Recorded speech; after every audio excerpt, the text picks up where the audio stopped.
Vamos falar de um ponto bastante interessante que está em voga hoje, que é o contrato de namoro.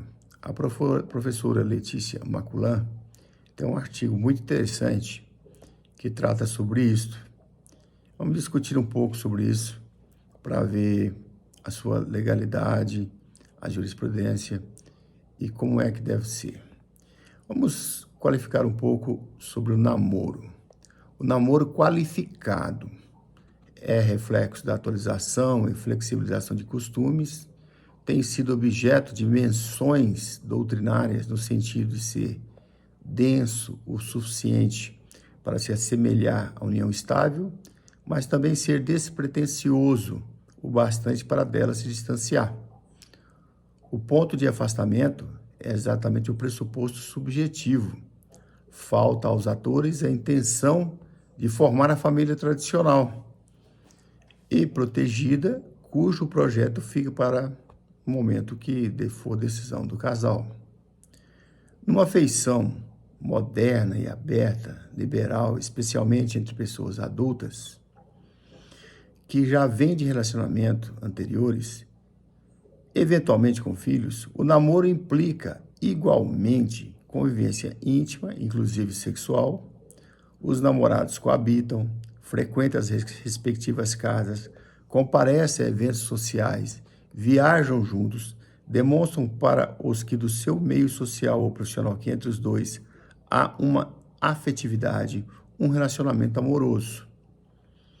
E quanto a esses aspectos ou elementos externos, objetivo, a situação pode ser e assemelhar-se muito à união estável.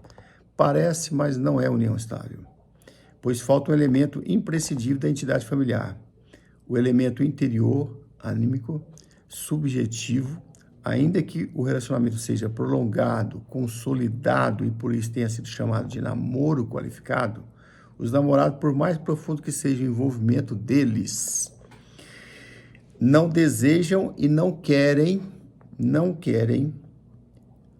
estabelecer uma entidade familiar. Conviver numa comunhão de vida no nível do que os antigos chamariam de affectio maritalis. Ao contrário da união estável, tratando-se de namoro, mesmo de tal modo qualificado, não há direitos e deveres jurídicos mormente de ordem patrimonial entre os namorados. Não há então de se falar de regimes de bens, alimentos, pensão, partilhas e direitos sucessórios, por exemplo. São livres e desimpedidos, mas não tensionam naquele momento ou com aquela pessoa formar uma entidade familiar. Nem por isso vão querer se manter refugiados, já que buscam no outro a companhia alheia para festas, viagens e acaba até conhecendo uma família ou do outro. Posando para fotografias em festas, pernoitando um na casa do outro com frequência, ou seja, mantém a verdadeira convivência amorosa, porém sem o objetivo de constituir família. E deve-se permitir que essas pessoas que pretendem namorar sem criar direitos e deveres entre si, possam se relacionar sem receio de serem lesados quando tiver o fim da relação afetiva. Caso contrário, as relações não serão mais amorosas, mas assim negociais.